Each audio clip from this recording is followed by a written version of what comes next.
5 ಮಂದಿ ಪಾಂಡವರು ಸೋತ ಮೇಲೆ ದೃಪದಜೆಯನ್ನು ಪಣವಾಗಿರಿಸಿದ ಹೊತ್ತು ದೃಪದಜೆ ಬಂದು ನಿಂತಾಗ 5 ಮಂದಿ ಪಾಂಡವರ ಸಹಿತ ದೃಪದಜೆಯ ಬೆತ್ತಲೆ ಶರೀರವನ್ನು ನೋಡಬೇಕು ಅಂತ ಚಾಪಲ್ಯವನ್ನು ಕೌರವನಲ್ಲಿ ಹುಟ್ಟಿಸಿದ ಲಂಪಟ ಕರ್ಣ. ಅದರಲ್ಲಿ ದ್ರೌಪದಿಯ ಪಾವಿತ್ರತೆ ಹೆಚ್ಚಾಯಿತೇ ವಿನಃ ಮತ್ತೇನೂ ಆಗಲಿಲ್ಲ. ಕೆಲವು ಸಲ ಕೆಲವರು ಬೇಡದನ್ನು ಮಾಡುವುದೇ ಬಾಕಿದ್ದವರು ಹೆಚ್ಚು ಅಂತ ಲೋಕಮುಖದಲ್ಲಿ ಕಾಣಿಸಿಕೊಳ್ಳುವುದಕ್ಕೆ ದೇವರು ನೋಡು ಬಾವ, ನಿನ್ನಲ್ಲಿ ಸೀರೆ ಎಷ್ಟಿತ್ತು ಅದನ್ನೆಲ್ಲ ನೀನು ಕೊಟ್ಟೆ. ಆ ಹೊತ್ತಿನಲ್ಲಿ ಎಲ್ಲ ಸರಿ ಆಯ್ತಲ್ಲ. ಅವರು ಮಾಡಿದ್ದಕ್ಕೆ ಏನಾದರೂ ಅವರು ಸೋತೋದ್ರು, ಮಾಡಿದ್ದುಂಡೋ ಮಹಾರಾಜ, ಹೌದಲ್ಲ. ಅದು ದೊಡ್ಡ ವಿಷಯ ಅಂತ ನನಗೆ ಕಾಣುವುದಿಲ್ಲ. ಅದು ಈಗ ಒಂದು ವೈರ ಅಂತ ಹೇಳುವಾಗ ಅದು ಹಾಗೆ ಆಗ್ತದೆ. ಅದು ಕೌರವನಿಗಾಗಿ ಏನೋ ಮಾಡಿದ್ದಾನೆ ಪಾಪ. ಅದು ಅವನ ಒಟ್ಟಿಗೆ ಬದುಕುವಾಗ ಅವನಿಗೊಂದು ಯಜಮಾನ ಪ್ರೀತ್ಯರ್ಥ, ಬೇರೆ ಎಂಥದ್ದು ಅಲ್ಲ.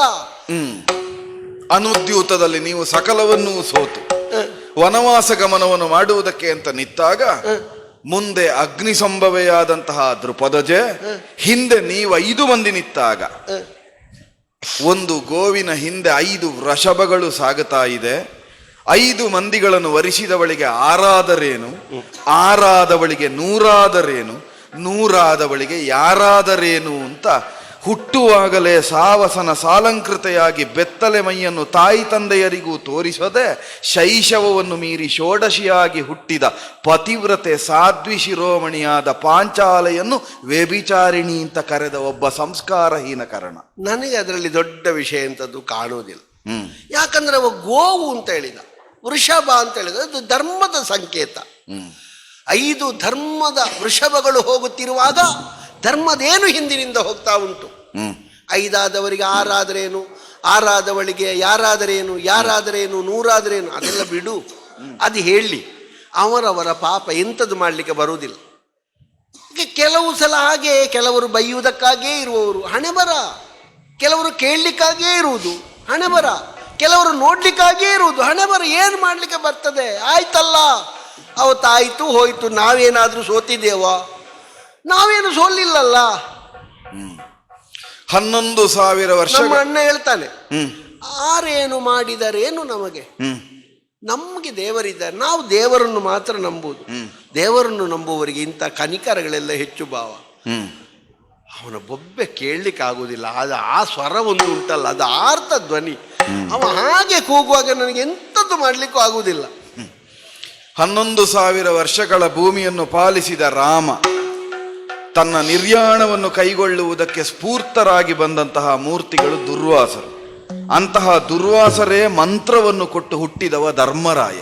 ರಾಮರಾಜ್ಯದ ತರುವಾಯ ಧರ್ಮರಾಜ್ಯವಾಗಬೇಕೆಂಬುದು ಋಷಿಕಲ್ಪ. ಅಂತಹ ದುರ್ವಾಸರ ತಲೆಯನ್ನು ತಿರುಗಿಸಿ ಪಾಂಡವರುಂಡ ಮೇಲವರಲ್ಲಿ ಅಶನ ಬೇಡುವಂತೆ ಪ್ರೇರೇಪಿಸಿ ಕಳುಹಿಸುವಲ್ಲಿ ಕೌರವನಿಗೆ ಪ್ರಚೋದನೆಯನ್ನು ಕೊಟ್ಟ ಅಶನದಾಂಡಿಗ ಕರ್ಣ.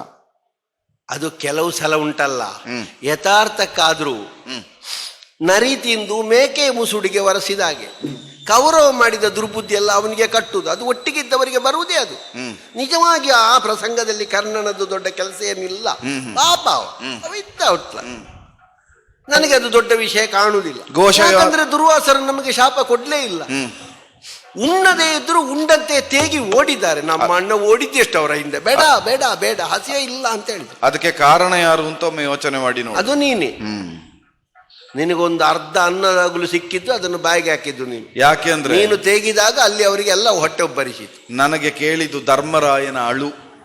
ಆ ಅಳುವನ್ನು ಸೈರಿಸುವುದಕ್ಕಾಗದೆ ಬಂದದ್ದು. ಘೋಷಯಾತ್ರೆಗೆ ಪ್ರಚೋದನೆಯನ್ನು ಕೊಟ್ಟ ಧೂರ್ತ ಕರ್ಣ. ಘೋಷಯಾತ್ರೆ ಅಲ್ಲ, ಅದು ಮಾಡುವುದೇ, ಅದು ಕ್ಷತ್ರಿಯರಾದವರು ಮಾಡುವುದೇ. ಅದರಲ್ಲಿ ನಾವೇನು ಸೋಲಿಲ್ಲಲ್ಲ. ಅವರ ಮರ್ಯಾದೆಯೇ ಹೋಯ್ತು ಬಿಟ್ರೆ ನಮ್ಮದೇನಾದ್ರೂ ಆಯ್ತಾ? ಈಗ ನಮ್ಮ ಅಣ್ಣ ಕರೆದು ಭೀಮನಲ್ಲಿ ಹೇಳಿದ, ನಾವೇ ಮಾಡಬೇಕಾದದ್ದು ಯಾರ್ಯಾರು ಮಾಡಿದ್ದಕ್ಕೆ ನಾವು ಸಂತೋಷ ಪಡಬೇಕಿತ್ತು ಅಂತ ಹೇಳಿದ. ನನ್ನನ್ನು ಕರೆದ. ಹೇಗೆ, ನೀನು ಬಿಡಿಸಿಕೊಂಡು ಬರ್ತೀಯಾ? ಅಲ್ಲ, ನಾನು ಉಪವಾಸದಿಂದ ಸಾಯ್ಬೇಕಾ ಅಂತ. ನಾ ಹೋಗ್ಲಿಲ್ವಾ? ಹೋಗಿದ್ದೆ, ಬಿಡಿಸಿಕೊಂಡು ಬರ್ಲಿಲ್ಲ ಮತ್ತೆ. ಆಗ ನಮ್ಮ ಅಣ್ಣ ಹೇಳಿದ, ಹೊರಗಾದ್ರೆ ನಾವು 105, ನಮ್ಮೊಳಗಾಗುವಾಗ 105 ಅಂತ ಹೇಳಿದ. ಅದು ಒಳ್ಳೇದು ಹೇಳಿದ ನಾವು. ಹೌದು, ಬಿಡು. ಕರ್ಣ ಈವರೆಗೆ ಮಾಡಿದ ಯಾವುದು ನಿನಗೆ ಲಕ್ಷ್ಯ ಆಗುವುದಿಲ್ಲ ಅಂತ. ನನಗೆ ದೊಡ್ಡ ವಿಷಯ ಅಂತ ಕಾಣುವುದಿಲ್ಲ. ಒಂದು ವಿರೋಧ ಬರುವಾಗ ಆಚೆಯಿಂದ ಈಚೆಯಿಂದ, ಈಚೆಯಿಂದ ಆಚೆಯಿಂದ ನಡೆಯುವುದನ್ನೆಲ್ಲ ವಿಮರ್ಶೆ ಮಾಡ್ಲಿಕ್ಕಿಲ್ಲ. ಅದು ಯಾಕೆ ಕೇಳಿದ್ರೆ ವಿರೋಧ ಒಂದೇ ಭಾವ, ಅದು ಸ್ಥಾಯಿಯಲ್ಲ, ಸಂಚಾರಿ. ಈಗ ಒಂದು ಹಾಗೆ ಅಂತ ಉಂಟಲ್ಲ, ಮತ್ತೆ ಇಲ್ಲಲ್ಲ, ಅದು ಯಾವುದೋ ಒಂದು ವಿಷಯ ನಿಮಿತ್ತವಾಗಿ ಹುಟ್ಟಿಕೊಂಡ ವೈರ. ಹೌದಾ? ನಾಳೆ ಇಲ್ಲಲ್ಲ. ರಾಮದೇವರೇ ಅವರ ಹೆಂಡತಿಯನ್ನು ಕದ್ದುಕೊಂಡು ಹೋದ ರಾವಣ ಸತ್ತು ಹೆಣವಾಗಿ ಬಿದ್ದಾಗ ವಿಭೀಷಣಲ್ಲಿ ಹೇಳಿದರಂತೆ, ನೀ ಸಂಸ್ಕಾರ ಮಾಡು, ಬೇಡ ಬೇಡ ಅವ ಅನ್ಯಾಯ ಮಾಡಿದ್ದಾನೆ ಅಂತ ವಿಭೀಷಣ ಹೇಳಿದ್ರಂತೆ. ಅದಕ್ಕೆ ರಾಮದೇವರು ಹೇಳಿದ್ರಂತೆ, ನಾನೇ ರಾವಣನಿಗೆ ತಮ್ಮನಾಗಿ ಅವನ ಅಂತ್ಯಕ್ರಿಯೆ ಮಾಡ್ತೇನೆ. ಯಾವಾಗ ಹೇಳಿದ್ದು? ರಾವಣ ಸತ್ತ ಮೇಲೆ. ಮರಣಂತಾನಿ ವೈರಾನಿ. ಹೌದಾ? ಬದುಕಿರುವಲ್ಲಿಯವರೆಗೆ ವೈರತ್ವ ನಿನಗೆ ಅದೆಲ್ಲ ಸರಿ ದೇವ ಭಾಷೆಯಲ್ಲೇ ಬಾಯ್ಪಟ್ಟ ಬರ್ತದೆ, ಅದು ನಿನಗೆ ನೆನಪಾಗುದಿಲ್ಲ ಮಾತ್ರ. ಅದು ಸತ್ತ ಮೇಲೆ. ಇವ ಸಾಯ್ಲಿಲ್ಲ ಇನ್ನು. ಇನ್ನು ಸಾಯ್ಲಿಕ್ಕೆ ಎಂತದುಂಟು ಪಾಪ, ಎಂತದಿಲ್ಲ ಅಲ್ಲಿ. ಆಯ್ತು ಬಿಡು. ರಾವಣನಿಗೆ ಕ್ಷಮಾದಾನವನ್ನಾದ್ರೂ ಕೊಡುತ್ತೇನೆ ಅಂತ ಆಡಿದ ರಾಮನೇ ಸಜೀವ ಸಂಸ್ಕಾರವನ್ನು ಕಬಂಧನಿಗೆ ಮಾಡಿದ್ದಾನೆ. ಲೋಕ ಒಪ್ಪುವುದಲ್ಲ, ಲೋಕ ಒಪ್ಪದೇ ಇದ್ರೂ ಮಾಡಿದ್ದಾನೆ. ಅದವನಿಗೆ ಶಾಪವೇ ಹಾಗಂತೆ. ಅವನನ್ನು ಜೀವಂತವಾಗಿ ದಪನ ಮಾಡಿದರೆ, ದಗನವಲ್ಲ ದಪನ ಮಾಡಿದರೆ ಅವನ ಶಾಪದ ವಿಮೋಚನೆ ಅಂತ ಆದೀತು. ಅದನ್ನೇ ಆಡಿದ್ದು. ನೀತಿ ಅನ್ನುವುದು ಎಲ್ಲೆಡೆಯಲ್ಲಿ ಒಂದೇ ಆಗಿ ಕಾಣಿಸುವುದಿಲ್ಲ. ಅವ ತುಂಬುರನೆನ್ನುವ ಗಂಧರ್ವ ಅಲ್ವ? ಹೌದು. ಧರ್ಮವೂ ಹಾಗೆ. ಭಾಗವತ ಅದೇ, ಎಲ್ಲ ಕಡೆಯಲ್ಲಿ ಒಂದೇ ಧರ್ಮ ಇರುವುದಿಲ್ಲ. ಧರ್ಮಸ್ಯ ಮುಖಾನಿ ಭಿನ್ನಾನಿ. ಔದಾರ್ಯ, ಕ್ಷಮೆಗಳು ಎಲ್ಲ ಸಂದರ್ಭದಲ್ಲಿ ಒಂದಾಗುವುದಿಲ್ಲ. ಬಿಡು. ಕರ್ಣಾರ್ಜುನ ಕಾಳಗದಲ್ಲಿ ಕರ್ಣನನ್ನು ಕೊಲ್ಲುವುದಕ್ಕೆ ನಿನಗೆ ಮನ ಇಲ್ಲ ಅಂತ ಆದ್ರೆ, ಕ್ಷಮಿಸಬೇಕು ಅಂತ ಕಾಣ್ತದೆ ಅಂತ ಆದ್ರೆ ಕ್ಷಮಿಸಿಯೇ ಬಿಡು, ಏನು ತೊಂದರೆ ಇಲ್ಲ. ಕರ್ಣನನ್ನು ಕೊಲ್ಲಬೇಕೋ ಉಳಿಸಬೇಕೋ ನಾನು ನೋಡುತ್ತೇನೆ. ಯಾಕಂದ್ರೆ ಸಂಧಾನದ ಸಭೆಯಲ್ಲಿ ನಾನು ಆಡಿದ್ದೇನೆ, ಕೊಲ್ಲಿಸಲಾರೆನು ಸರ್ವತಾ ಕೊಳುಗುಳದಿ ನಿನ್ನ, ಕೊಲ್ಲಿಸುವುದೋ ಉಳಿಸುವುದು ನನ್ನ ಹೊಣೆ ಅಂತ ನಾನೇ ಆಡಿದ್ದೇನೆ. ಈಗ ಕರ್ಣನನ್ನು ಕೊಲ್ಲುವುದೋ ಕರ್ಣಾವಸಾನ ಪ್ರಸಂಗವನ್ನು ಮುಗಿಸುವುದೋ ನನ್ನ ಹೊಣೆ. ಆದರೆ ಒಂದುಂಟು, ನೀನೊಂದು ಕೆಲಸ ಮಾಡಬೇಕು. ಕರ್ಣನನ್ನು ಕ್ಷಮಿಸಿದ ಮೇಲೆ ಧರ್ಮರಾಯನಲ್ಲಿ ಬಿಡದಿಯನ್ನು ಸೇರಿದಾಗ ಧರ್ಮರಾಯ ಕೇಳಿಯೇ ಕೇಳ್ತಾನೆ, ಯಾಕೆ ಕರ್ಣನನ್ನು ಕ್ಷಮಿಸಿದೆ ಅಂತ. ಆಗ ನಾನು ಹೇಳುವ ಒಂದು ಉತ್ತರವನ್ನು ಹೇಳಬೇಕು. ಎಂತವನನ್ನು ಕ್ಷಮಿಸಿದೆ ಅಂತ ಕೇಳುವಾಗ ನಾನು ಹೇಳಿದ್ದನ್ನೇ ಹೇಳಬೇಕು. ಬಲಭದ್ರ ವಾಸುಭದ್ರ ತಂಗಿ ಸುಭದ್ರ, ಯದುವಂಶದ ರತ್ನ ಸದೃಶವಾಗಿರುವ ಸುಭದ್ರೆ ಒಂದು ಮಗುವನ್ನು ಹಡೆದಳು. ಕರದಲ್ಲಿ ಚಾಪ ಇರುವಲ್ಲಿಯವರೆಗೆ ದೇವಾಸುರರಿಂದ ಗೆಲ್ಲುವುದಕ್ಕೆ ಅಸಾಧ್ಯ. ಭಾರತ ರತ್ನವೆಂಬ ನೆಗಳತೆಯನ್ನು ಊನಷೋಡಶ ಪ್ರಾಯದಲ್ಲಿ ಹೊಂದಿ ಲೋಕೋತ್ತರ ಕೀರ್ತಿಯನ್ನು ಸಂಪಾದಿಸಿ ಇಂದ್ರ ನಂದನನ ನಂದನನಾಗಿ ಛಾತ್ರ ಪರಂಪರೆ ಶಶಿವಂಶದಲ್ಲಿ ಈವರೆಗೆ ಕಾಣದೇ ಇದ್ದ ಕೀರ್ತಿಯನ್ನು ಹುಟ್ಟಿ ಬೆಳಗಿದ ಕೆಲವು ಒಚ್ಚರದಲ್ಲಿ ತೋರಿಸಿ ಆಚಂದ್ರಾರ್ಕವಾಗಿ ಕೀರ್ತಿಯನ್ನು ಉಳಿಸಿ ಶ್ವೇತಛತ್ರದ ಮೇಲ್ಗಡೆಯಲ್ಲಿ ಮಿನುಗುವ ಚಂದ್ರನೋಪಾದಿಯಲ್ಲಿ ತನ್ನ ಕೀರ್ತಿಯನ್ನು ಉಳಿಸಿ ಹೋದ ಒಬ್ಬ ಅಭಿಮನ್ಯು ಕುಮಾರಕ. ಕಾಳಗದಲ್ಲಿ ಕತಿವಿಡಿದು ಧನುವನ್ನು ಹಿಡಿದು ಹೋರಾಡುವ ಹೊತ್ತಿನಲ್ಲಿ ಮುಂಗಡೆಯಲ್ಲಿ ಯಾರಿಗೂ ಜಯಿಸುವುದಕ್ಕಾಗದೇ ಇದ್ದ ಹೊತ್ತಿನಲ್ಲಿ ಬೆಂಗಡೆಯಿಂದ ಬಂದು ಕರದ ಚಾಪವನ್ನು ಮುಕ್ಕಡಿಯಾಗಿ ಕಡಿದು ಅಭಿಮನ್ಯುವಿನ ವಧೆಗೆ ಹೇತುವಾಗಿ ಸುಭದ್ರೆಯ ಗರ್ಭಾಂಬುದಿಗೆ ಕಿಚ್ಚಿಟ್ಟು ಪಾರ್ಥನನ್ನ ಅನಾಥನನ್ನಾಗಿಸಿದ ಅಭಿಮನ್ಯುವನ್ನು ಕೊಂದ ಕರ್ಣನನ್ನು ಕ್ಷಮಿಸ್ತೇನೆ.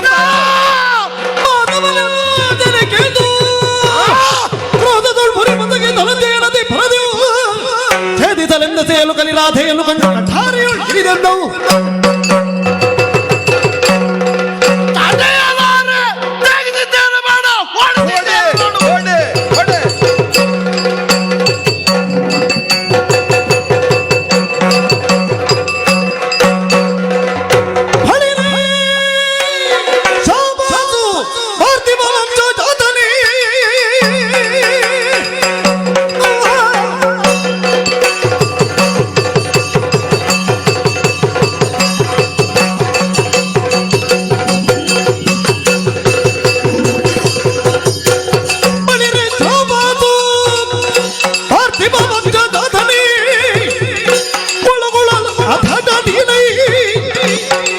ಪರಿಕೃತಿಮದಲ್ಲಿ ಕೊಲ್ಲುವೆನೆಂದರೆ ಅಳುಗುವ ಬದಲೆದಾನು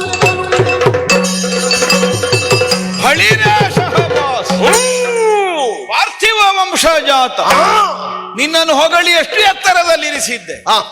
ಚಂದ್ರವಂಶೋತ್ಪನ್ನನಾದ ಧರ್ಮಾನುಜಾತನಾದ ಪೃಥಾನಂದನಾಗಿ ಪಾರ್ಥ ಅನ್ನುವಂತಹ ನೆಗಳತೆಗೆ ಪಾತ್ರವಾದಂತಹ ಅರ್ಹತೆಯನ್ನು ನಾನು ಹೊಗಳಿದ್ರೆ ರಥ ಎತ್ತಿ ಬರುವ ತನಕ ಧನುಸು ಹಿಡಿಯುವುದಿಲ್ಲ ಅನ್ನುವ ಹಾಗೆ ನನ್ನಲ್ಲಿ ಆಡಿ ಅವಕಾಶ ಕೊಟ್ಟು ಈಗ ಬೆಂಗಡೆಯಿಂದ ಶರ ಹೂಡುತ್ತೀಯ. ಗೆಲ್ಲಬೇಕು ಅನ್ನುವ ಹಂಬಲ ಹೆಚ್ಚಾದ್ರೆ ಪಾರ್ಥಿವ ವಂಶದವನಾದರೂ ಯಾವ ಗತಿಗಿಳಿಯುತ್ತಾನೆ ಅನ್ನುವುದನ್ನು ಕಾಣಿಸಿಕೊಟ್ಟೆಯಲ್ಲ ನೀನು. ನನಗೆ ಇವತ್ತೇ ಪ್ರಸಂಗ ಮುಗಿಬೇಕು, ನನ್ನ ಪ್ರತಿಜ್ಞೆ ಆಗಿರುವುದು. ಇರ್ಲಿ, ನಾಳೆ ಅವರಿಗೆ ಎತ್ತದೇ ಇದ್ರೆ ನಾನೆಂತದ್ದು ಮಾಡು? ಗಾಯದಿಂದ ಸೋರುತ್ತಿರುವಂತಹ ರಕ್ತಕ್ಕೆ ಉತ್ತರಿಯವನ್ನು ಬಿಗಿದು ಕಟ್ಟಿ ಗತಿಯ ಕಠಾರಿಯನ್ನು ಹಿಡಿದು ಸಿದ್ಧನಾಗಿದ್ದೇನೆ. ಇನ್ನೂ ಕಾಣಬಹುದು.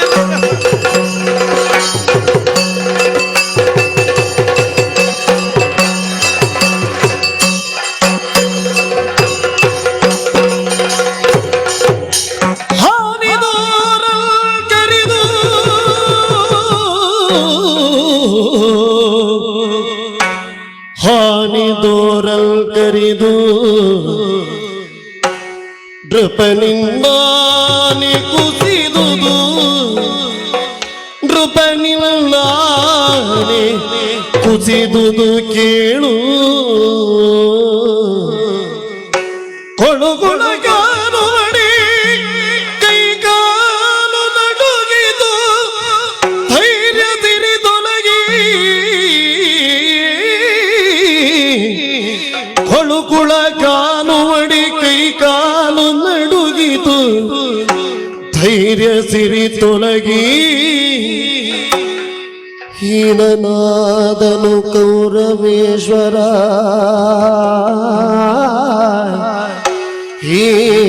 ಹೀನನಾದನು ಕೌರವೇಶ್ವರಗೇನು ಗತಿಯೋ, ಕೌರವೇಶ್ವರಗೇನು ಗತಿಯೋ. ಹರ ಮಹಾದೇವ,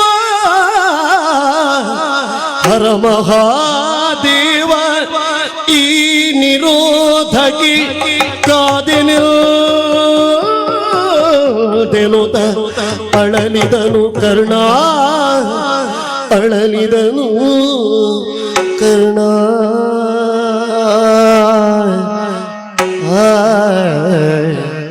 ಶಿವ ಶಿವ ಶಿವ ಶಿವ ಶಿವ ಶಿವ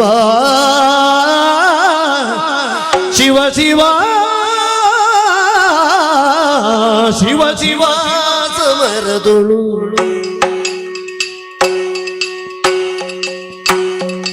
ಶಿವ ಶಿವ ಸಮರದೊಳು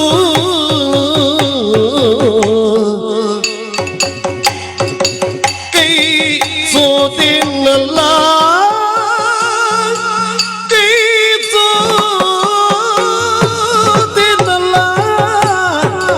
ಭುವನೇಶ ಮಮತೆಯುಳು.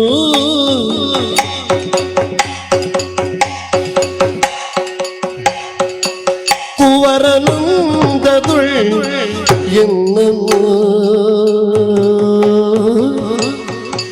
ಕುವರನುಂದದುಳ್ ಎಲ್ಲನು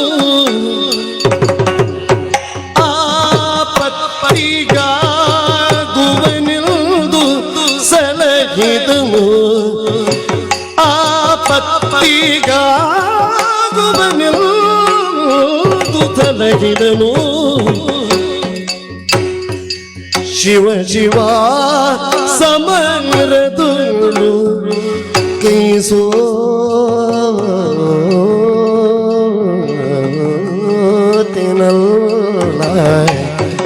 ಶಿವ ಶಿವ ಶಿವ ಶಿವ ಶಿವ ಶಿವ ಶಿವ ಶಿವ ಶಿವ ಶಿವ ಶಿವ ಶಿವ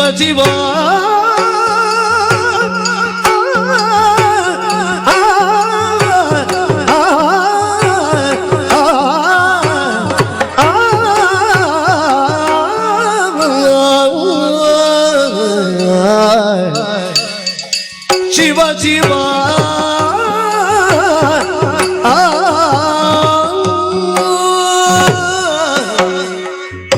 ಕೈ ಸೋತನಲ್ಲ.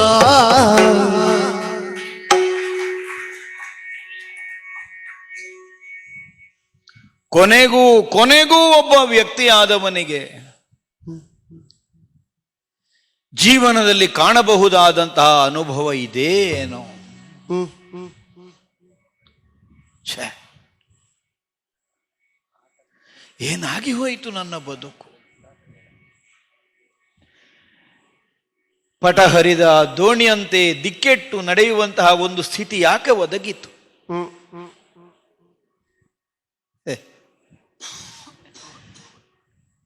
ಜನನದ ಹಿನ್ನೆಲೆ ಸರಿ ಇಲ್ವೇ? ಹೆತ್ತವಳ ಯೋಗ್ಯತೆ ಕಡಿಮೆಯೇ? ಜನ್ಮ ಕಾರಣವಾಗಬಹುದಾದಂತಹ ಮಂತ್ರ ಒದಗಿದ್ದು ಮಹಾತ್ಮರಿಂದಲೇ ಅಲ್ಲವೇ? ಆದರೆ ಒಬ್ಬ ಸಾಮಾನ್ಯ ಲೋಗದ ಹೇಗೆ ಮಂತ್ರದಲ್ಲಿರುವಂತಹ ಅಕ್ಷರವನ್ನಷ್ಟೇ ಕಾಣಬಲ್ಲನು, ಮಂತ್ರದ ಯಥಾರ್ಥವಾದಂತಹ ಜ್ಞಾನವನ್ನು, ತಿಳಿವಿನ ಹರಿವನ್ನು ಊಹಿಸುವುದಕ್ಕೂ ಸಮರ್ಥನಾಗುವುದಿಲ್ವೋ? ತದ್ರೀತಿಯಲ್ಲೇ ಕರ್ಣನ ಬದುಕು ಅಗೋಚರವೇ ಆಗಿ ಹೋಯ್ತಲ್ಲ ಆ ಲೋಕಕ್ಕೆ. ದೂರ್ವಾಸರು ಕೊಟ್ಟ ಮಂತ್ರದಿಂದಲೇ ಹುಟ್ಟಿದ್ದೆ, ಕರ್ಮ ಸಾಕ್ಷಿಯಾದಂತಹ ಸೂರ್ಯನಾರಾಯಣನೇ ತಂದೆ, ಹಸ್ತಿನಾವತಿಯ ಸಿಂಹಾಸನದಲ್ಲಿ ಚಕ್ರವರ್ತಿನಿಯಾಗಿ ರಾರಾಜಿಸುವ ಅರ್ಹತೆಯನ್ನು ಹೊಂದಿದ ಪೃಥಾದೇವಿಯ ತಾಯಿ. ಆದರೆ ಹುಟ್ಟಿದ ಮಗನ ಗತಿ ಹೇಗಾಗಿ ಹೋಯಿತು?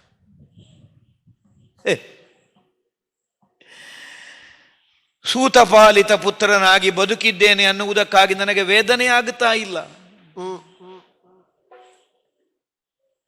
ತಾವೊಂದು ಸಂತಾನದ ಮುಖವನ್ನು ಕಾಣದೆ ಹಂಬಲಿಸುತ್ತಿದ್ದ ದಂಪತಿಗಳಿಗೆ ಆನಂದವರ್ಧನೆಯಾಗುವ ಹಾಗೆ ನಾನು ಸಿಕ್ಕಿದನಲ್ಲ ಅನಾಥನಾಗಿ. ಆದರೂ ಅನಾಥರನ್ನು ದೇವರು ರಕ್ಷಿಸ್ತಾನೆ ಅನ್ನುವ ಮಾತುಂಟು. ಅವರಿಗೂ ಅನಾಥ ಪ್ರಜ್ಞೆ ಬಂದಿತ್ತು. ಯಾಕೆ ಅನಾಥ ಪ್ರಜ್ಞೆ? ತಂದೆ ತಾಯಿಗಳಿಲ್ಲ ಅಂತಲ್ಲ, ಅಧಿರತರಾಧೇರಿಗೆ ಬಂದ ಅನಾಥತ್ವ ಏನು? ನಾಳೆಗೆ ನಾವು ಗತಿಗೋತ್ರ ಇಲ್ಲದವರಾಗಿ ಹೋಗ್ತೇವೆ. ಅಳಿದ ಮೇಲಾದರೂ ನಮಗೆ ಊರ್ಧ್ವಲೋಕದಲ್ಲಿ ಒಂದು ಸ್ಥಿರವಾದಂತಹ ಸ್ಥಾನ ಸಿಗುವಂತಹ ಒಂದು ಸಂತಾನ ಇಲ್ಲದೆ ಹೋಯಿತು, ಅದು ಅನಾಥ ಪ್ರಜ್ಞೆ. ನನಗೆ ಲೋಕದ ಕುರಿತಾಗಿ ವಿವೇಚನೆ ಮಾಡುವುದಕ್ಕಿಂತ ಮೊದಲೇ ಅನಾಥ ಪ್ರಜ್ಞೆ. ಅನಾಥತ್ವವನ್ನೇ ಹೊತ್ತು ಬಂದವನಿಗೆ ಅದಕ್ಕಿಂತ ಹೆಚ್ಚಿನದ್ದು ಏನನ್ನು ಹೊಂದುವುದಕ್ಕೆ ಸಾಧ್ಯ ಆದೀತು? ಯಾವ ತಂದೆ ತಾಯಿಗೆ ಆಗಲಿ ತಮಗೆ ಬೇಡದೇ ಇದ್ದ ಸಂತಾನವನ್ನು ಹೊಂದುವ ಬುದ್ಧಿ ಬಂದರೆ ಹುಟ್ಟಿದ ಮಕ್ಕಳಿಗೆ ಏನು ಗತಿಯಾಗುತ್ತದೆ ಅನ್ನುವುದಕ್ಕೆ ನನ್ನ ಬದುಕು ನಿದರ್ಶನ ಆಗಿ ಹೋಯಿತು. ಸೋತು ಹೋದೆ.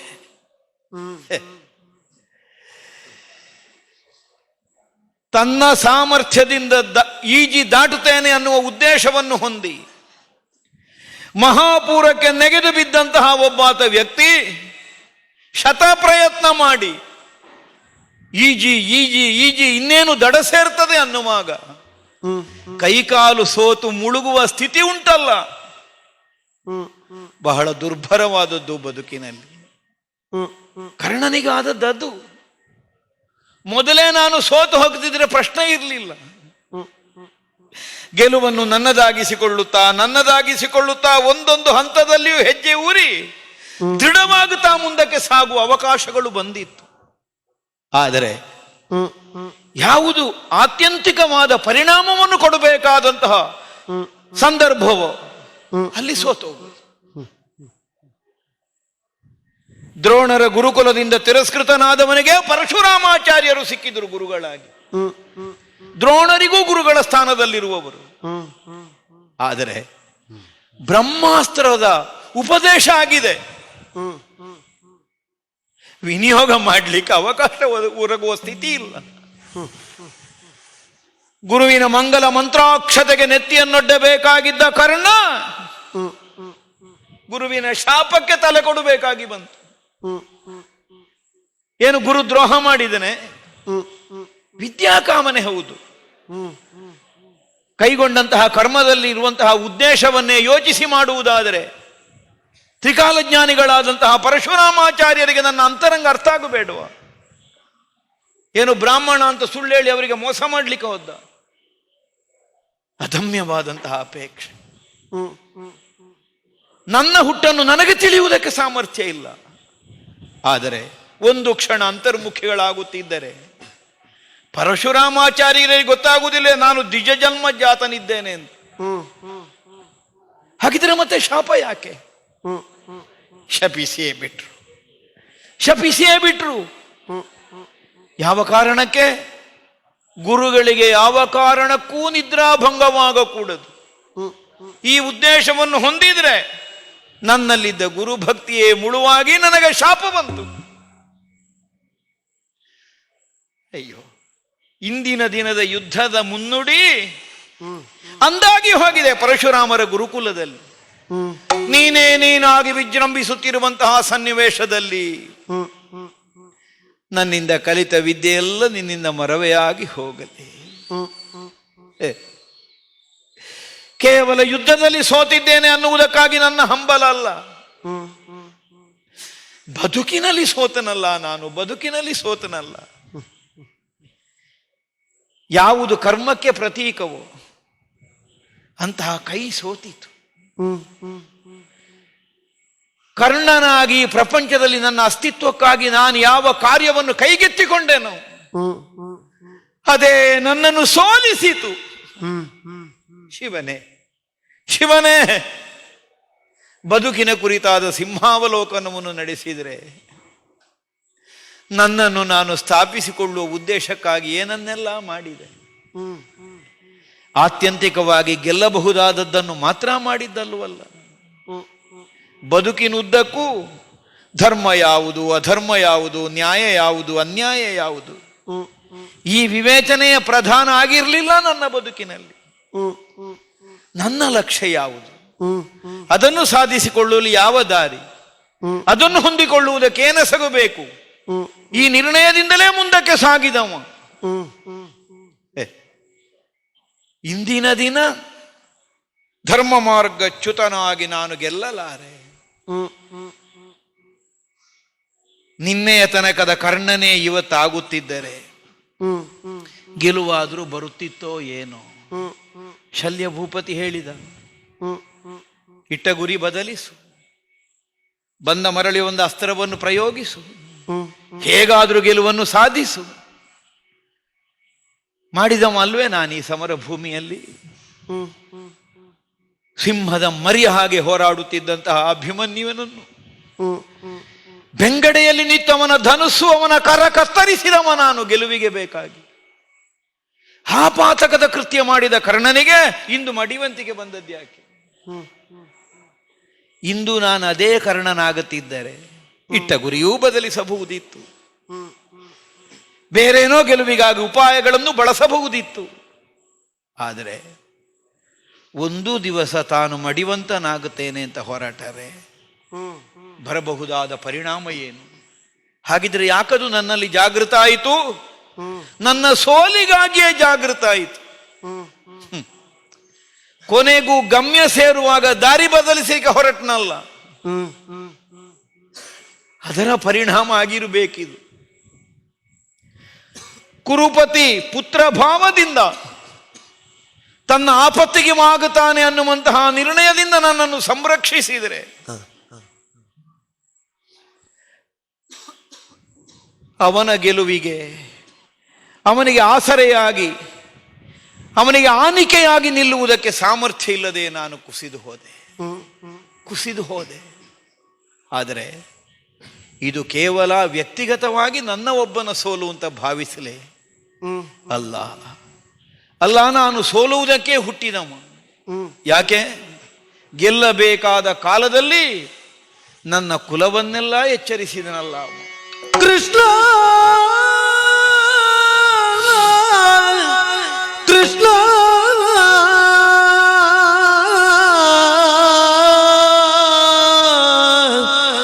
ಕೃಷ್ಣ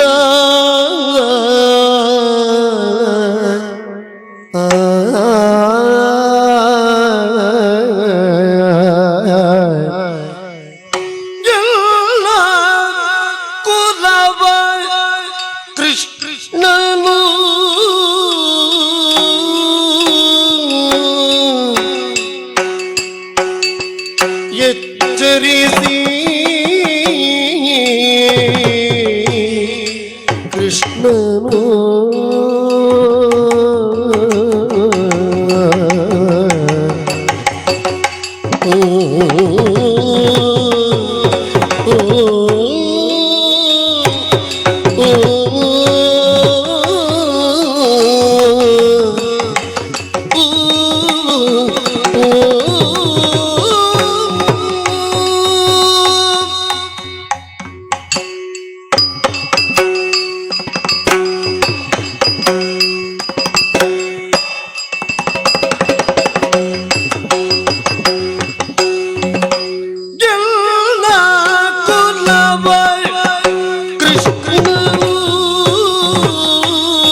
ಎಚ್ಚರಿಸಿದ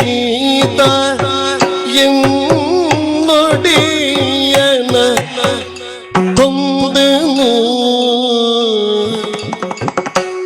ಇನ್ನೆಂದು ಅಗಲುವೇನು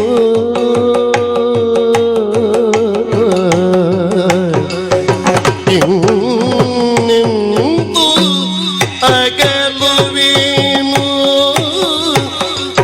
ಗೌರವನಿ ಎನ್ನಲ್ತ ಮಿತ್ರರಾರಿನ್ನು ಗೌರವನಿಗೆ ಎನ್ನುತ್ತ ಮಿತ್ರರಾರಿನ್ನು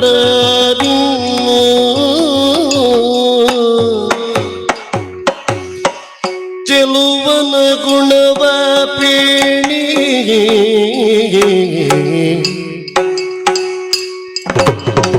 ಚೆಲುವನ ಗುಣವ ಪೇಣಿ ತುದಿಯ ಕಾಣಿ ತಲಿಯ ರಣಾಗ್ರದೇವಿ ತುದಿಯ ಕಾಣಿ ತಲಿಯ ರಣಾಗ್ರದನಿ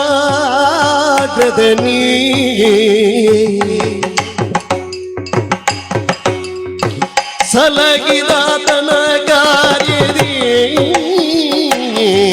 ಸಲಗಿದಾತನ ಕಾರ್ಯದಿ ಒಪ್ಪಿದಲಿನ ಗೊಲಿಯ ಲಚ್ಚುತ ಮುದದಿ ಒಪ್ಪಿದಲಿನ ಗೊಲಿಯ ಲಚ್ಚುತ ಮುದದಿ ಶಿವ ಶಿವ ಸಮರದುಳು ಕೈ ಸೋತೆನಲ್ಲ ಶಿವ ಶಿವ ಶಿವ ಶಿವ ಶಿವ ಶಿವ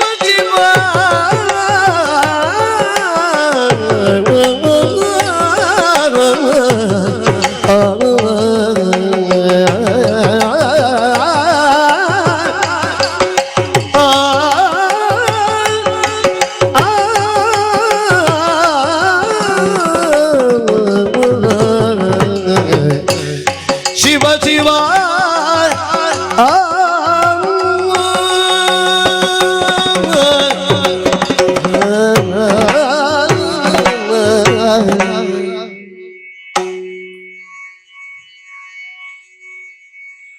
ಪೋಷಿಸಬೇಕಾದವನೇ ದಂಡಿಸಿದರೆ, ಆಧಾರಕ್ಕೆ ಒದಗಬೇಕಾದದ್ದೇ ನಮ್ಮನ್ನು ನುಂಗುವುದಕ್ಕೆ ಸಿದ್ಧವಾದರೆ, ಆಶೀರ್ವಾದ ಮಾಡಬೇಕಾದಂತಹ ಮಂದಿಗಳೇ ನಮ್ಮನ್ನು ಮುನಿದು ಶಪಿಸ್ತಾರೆ ಎಂದಾದರೆ ಯಾರನ್ನು ದೂರಬೇಕು? ಶಪಿಸಿದ ಅವರನ್ನು ದೂರಲ.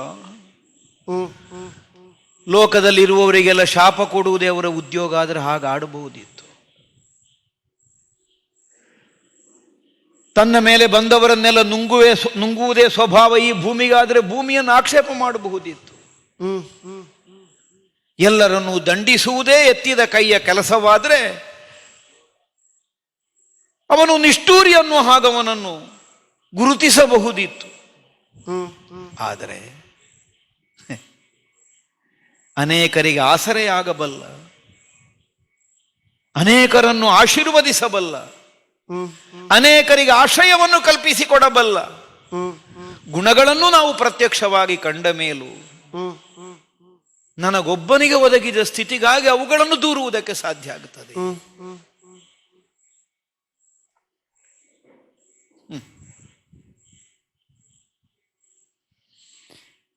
ಎಚ್ಚರಿಸಿದ ಕೃಷ್ಣ, ನನ್ನ ಹುಟ್ಟು ಹೇಗೆ, ನನ್ನನ್ನು ಹೆತ್ತವರು ಯಾರು ಅನ್ನುವುದನ್ನು ಕೃಷ್ಣನ ಬಾಯಿಯಿಂದಲೇ ಕೇಳಿ ತಿಳಿದಿದ್ದೇನೆ ಅನ್ನೋ ಹಾಗ ನಾನು ಆಡುವುದಕ್ಕಲ್ಲ. ಯಾಕಂದ್ರೆ ಕೃಷ್ಣನಲ್ಲೇ ಅದನ್ನು ಪ್ರತ್ಯಕ್ಷವಾಗಿ ಆಡಿದ್ದೆ. ನಾನು ಸ್ವಪ್ನದಲ್ಲೇ ಕಂಡುಕೊಂಡಂತಹ ವಿಚಾರ ಇದು ಗೊತ್ತಿದೆ, ಆದರೆ ನನಗೆ ಗೊತ್ತಿದೆ ಅಂತ ಲೋಕಕ್ಕೆ ಗೊತ್ತಿಲ್ಲ, ನನಗೊಬ್ಬನಿಗೆ ಗೊತ್ತಿದೆ. ಆದ್ದರಿಂದಲೇ ಕರ್ಣನ ಬದುಕಿಗೆ ಮತ್ತೊಂದು ತಿರುವು ಬೇಡ. ಆ ತನಕ ಯಾವ ದಾರಿಯಿಂದ ಸಾಗಿ ಬಂದಿದ್ದಾನೋ ಅದೇ ದಾರಿಯಲ್ಲಿ ಕ್ರಮಿಸುವುದಕ್ಕೆ ಸಾಧ್ಯ ಆಗ್ತದೆ. ಆದರೆ ನಮ್ಮ ಹಿನ್ನೆಲೆಯನ್ನು, ನಮಗಿರುವ ಮೇಲ್ಮೆಯನ್ನು ಇನ್ನೊಬ್ಬ ಗುರುತಿಸಿದರೆ ಆಗ ನಾವು ಬದಲಾಗಲೇಬೇಕಾಗುತ್ತದೆ. ಆಶ್ಚರ್ಯ ಆಗಿ ಹೋಗಿತ್ತು ನನಗೆ. 10 ದಿವಸಗಳ ಕಾಲ ಹೋರಾಟವನ್ನು ಮಾಡಿ ಸರಳ ಮಂಚದ ಮೇಲೆ ಮಲಗಿದರಲ್ಲ ಆಚಾರ್ಯ ಭೀಷ್ಮರು. ಅವರು ಸರಳ ಮಂಚದಲ್ಲಿ ಮಲಗಿದ ಮೇಲೆ ಹೋಗಿದ್ದೆ ಅವರ ಬಳಿಗೆ. ಹತ್ತಿರಕ್ಕೆ ಕರೆದರು, ಬಾರಪ್ಪ ಅಂದ್ರು. ಇನ್ನು ನೀನೇ ಯುದ್ಧ ಮುಂದುವರಿಸುವುದಕ್ಕೆ ಮುಂದೆ ಹೋಗಬೇಕು ಅಂದ್ರು. ನಿನ್ನನ್ನು ಬಿಟ್ಟರೆ ಸುಯೋಧನನಿಗೆ ಬೇರೆ ರಕ್ಷಕರಿಲ್ಲ ಅಂದ್ರು. ನಿನ್ನ ವಿಕ್ರಮದಲ್ಲಿ ವಿಶ್ವಾಸ ಇದೆ ಅಂದ್ರು. ಮಾತ್ರ ಅಲ್ಲ, ನೀನು ಯಾರನ್ನುವುದೂ ಗೊತ್ತಿದೆ ಅಂದ್ರು. ನೀನು ಕುಂತಿಯ ಚೊಚ್ಚಲ ಮಗ ಅಂದರು. ತಲೆಯ ಮೇಲೆ ಆಕಾಶ ಬಿದ್ದಾಗಿಯೋಯ್ತು ನನಗೆ. ಭೀಷ್ಮರು ನನ್ನನ್ನು ಕುಂತಿ ಪುತ್ರನೆಂದು ತಿಳಿದವರು,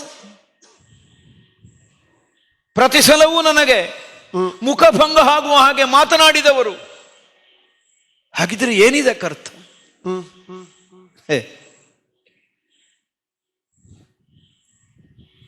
ನೀನು ಸದಾಕಾಲ ಅಭಿಮಾನರಹಿತವಾಗುವಂತಹ ಸ್ಥಿತಿ ಒದಗಬೇಕು ಅನ್ನುವುದಕ್ಕಾಗಿಯೇ ನಿನ್ನನ್ನು ನಿಂದಿಸುತ್ತಾ ಬಂದಿದ್ದೇನೆ ಹೇಳಿದರು. ಯಾಕೆ? ನೀನೇನು ಅನ್ನುವುದು ನಿನಗೆ ತಿಳಿದರೆ ಅದರಿಂದ ಆಗಬಹುದಾದಂತಹ ಪರಿಣಾಮ ಗೊತ್ತಿದ್ದೇ ನಿನ್ನನ್ನು ಅವಮಾನಪಡಿಸುತ್ತಾ ಬಂದೆ ಅಂದರು. ಭೀಷ್ಮಾಚಾರ್ಯರು ನನ್ನನ್ನು ಅಪಮಾನಿಸಿದ್ದಕ್ಕಲ್ಲ ನನಗೆ ಖೇದ. ನನ್ನನ್ನು ಕುಂತಿ ಪುತ್ರನೆಂದು ತಿಳಿದಿದ್ದು ಅದನ್ನು ಯಾಕೆ ಮುಚ್ಚಿಟ್ರು? ಯಾರಲ್ಲಿ ಕೇಳಬೇಕು? ದೇವರಲ್ಲೇ ಕೇಳಬೇಕಷ್ಟೆ. ಕೊನೆಗೆ ದೇವರೇ ಹೇಳಿದರು, ನೀನು ಕುಂತಿನಂದನ ನನ್ನೊಟ್ಟಿಗೆ ಬಾ, ಪಾಂಡವ ಪಾಳಯಕ್ಕೆ ನೀನು ಹಿರಿಯವನಿದ್ದಿ, ಇತ್ತಂಡದವರು ನಿನ್ನನ್ನು ಓಲೈಸುವ ಸ್ಥಿತಿಯಾಗುತ್ತದೆ, ಬಾ.